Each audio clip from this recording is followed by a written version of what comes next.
Alô você, tudo bem, aluno? Como vai? Então, vamos fazer a correção das nossas atividades revisionais da página 65 e 66, envolvendo os vertebrados. Quem que são eles? Peixes, répteis, aves, anfíbios. Vamos ver o que o exercício vai nos trazer. Vamos lá na número 1. De acordo com grupos de peixes, complete o quadro a seguir. Então, de um lado, eu tenho as características, e eles pediram para que eu colocasse as características do que são ósseos e do que são cartilaginosos. Lembra que a gente estudou os peixes em sala, a diferença entre eles? Vamos lá. Esqueleto dos peixes ósseos. Ósseo, osso, ósseo. Então, ósseo, peixes ósseo. Tem acento no O, não esqueça, porque na hora da prova tira ponto, tá? Cartilaginosos. Qual que é o esqueleto dele? Cartilaginoso. Posição na boca. Posição na boca. Características. Dos peixes ósseos na frente, a posição da boca. Nos peixes cartilaginosos, embaixo. Flutuação. Como que eles fazem para flutuar? Nos peixes ósseos, bexiga natatória. Nos cartilaginosos, o fígado. Lembra que a gente falou isso em sala? Proteção das brânquias. Nos peixes ósseos, opérculo.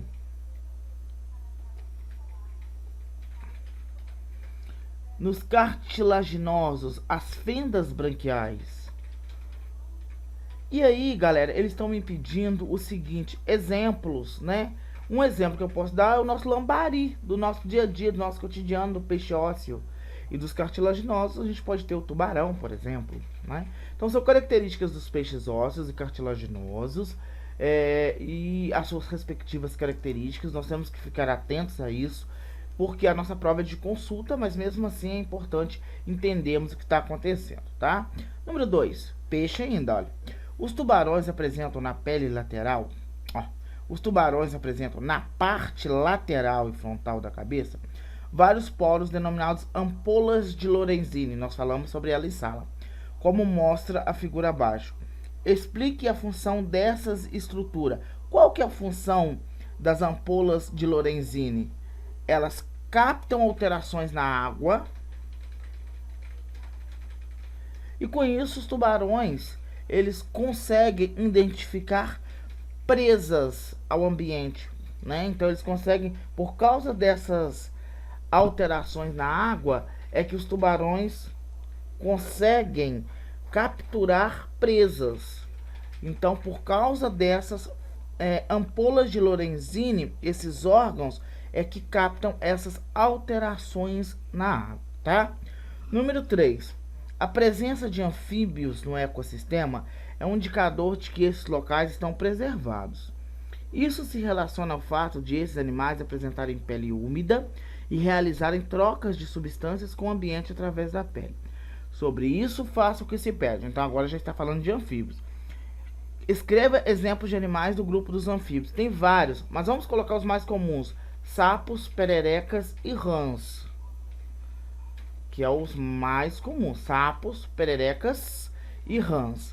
Algo que eu acho importante comentar com você, que eu não falei em sala, e é importante isso: as larvas dos sapos são os girinos. Aqueles girinos que nós encontramos no nosso dia a dia, que até a nossa aluna Ana Clara falou que criava sapinhos, aquilo é uma larva do sapo. Então não esquece, larva do sapo é o girino. Vamos na letra B. Quais substâncias os anfíbios absorvem do ambiente pela pele? O que eles absorvem? Oxigênio. Qual a importância disso para a sobrevivência dele? Qual que é a importância disso para a sobrevivência dele? Ele faz respiração cutânea. Então, ele faz a troca gasosa através da pele, tá? Então, qual a importância? Trocas gasosas através da pele, tá? Porque a gente sabe que ele faz o pulmão dele não é tão desenvolvido e, portanto, ele faz respiração cutânea, tá? Então seria a troca gasosa. Vamos na número 4. Leia o texto e responda a seguir. Então eu tenho um pequeno texto no nosso livro, na nossa apostila, falando de exemplares de tartarugas na página 65. Aí na página 66 eu já tenho o seguinte: as tartarugas são animais que vivem em ambiente aquático. Então por que elas morrem afogadas quando não conseguem subir à superfície para respirar? Por que elas morrem afogadas? Elas apresentam respiração pulmonar. Então, caso elas não consigam chegar à superfície, elas morrem afogadas. Então é importante a gente entender que os répteis, eles fazem respiração pulmonar.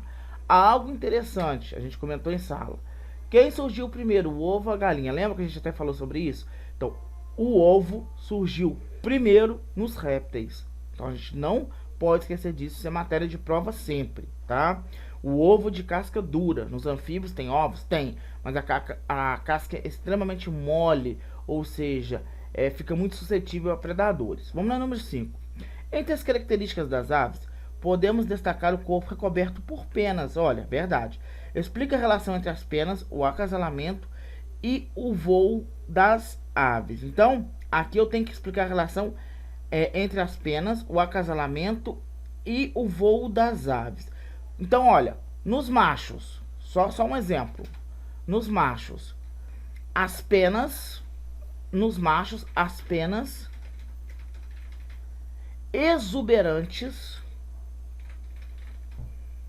são atrativos para as fêmeas.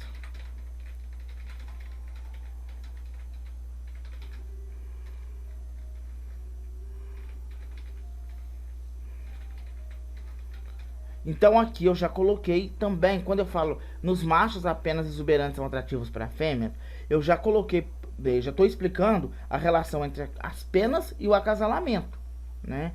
Ou seja, na maioria das aves, não todas, o macho mais exuberante, mais bonito, com as suas penas, ele chama mais a atenção das fêmeas. E relacionado ao voo, as penas servem de guia, tá?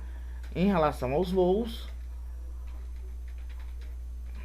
as penas servem de guia, tá?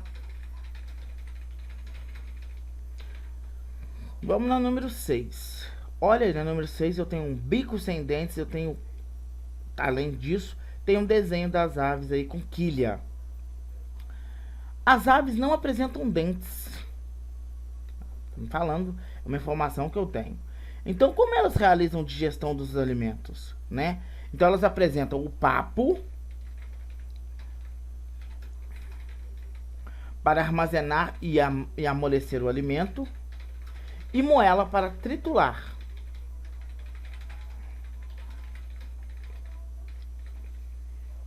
Pronto. E a moela para triturar. Então, ela apresenta papo e moela.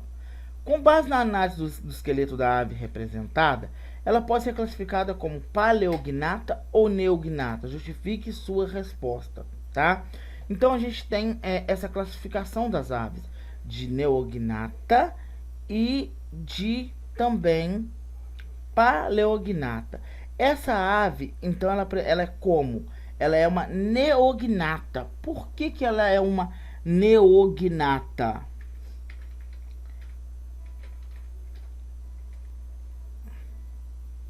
Por que ela é uma neognata? Ela apresenta osso externo com quilha, tá?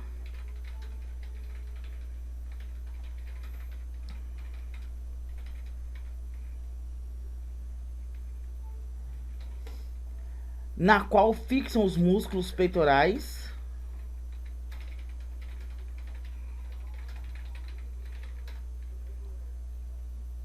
que são importantes para o voo. Então, é uma neognata. Vamos continuar aqui na número 7. Relacione a cada grupo de animais presentes na primeira coluna com o tipo de revestimento do corpo presente na segunda coluna. Matéria de prova, com certeza, de um lado eu tenho uma característica, do outro lado De um lado eu tenho o filo, do outro lado eu tenho as características. Então, de um lado eu tenho peixes, anfíbios, répteis, aves e mamíferos. Do outro lado eu tenho o que? Pelos, penas, escamas, placas dérmicas e escamas e pele úmida. Então, o que eu tenho que fazer nesse exercício? Eu tenho que relacionar uma coluna com a outra. Então, vamos lá. Quando eu falo em peixes, então eu vou fazer o seguinte, eu vou colocar o seguinte, vou colocar peixes e a característica dele, e depois eu coloco embaixo a sequência, tá? De como que vai ficar na nossa apostila. Então, vamos lá. Peixes. Do outro lado eu tenho o seguinte, pelos, penas, escamas, placas dérmicas, escamas e pele úmida. Quando eu penso em peixes, eu estou pensando em escamas. Quando eu penso em anfíbios, que é a segunda parte, eu estou pensando em pele úmida.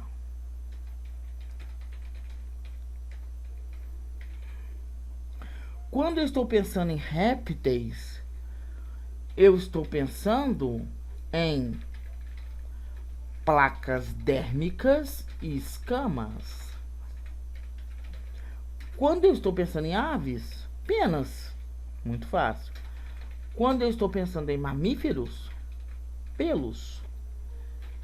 Como que ficaria a sequência correta, então? 5, 4, 1, 3, 2. Essa é a sequência da apostila, mas é um exercício muito fácil. Vamos na última questão, número 8. A imagem ao lado mostra a estrutura da pele de um mamífero. Escreva a função de cada uma das estruturas identificadas na imagem.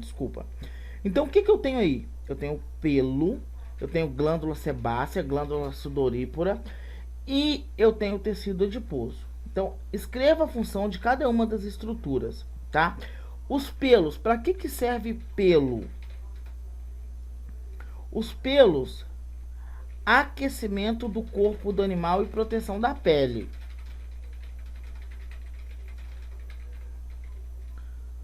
A glândula sudorípara,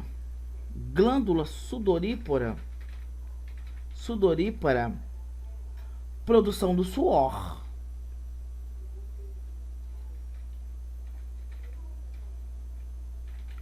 Produção do suor. Glândulas sebáceas,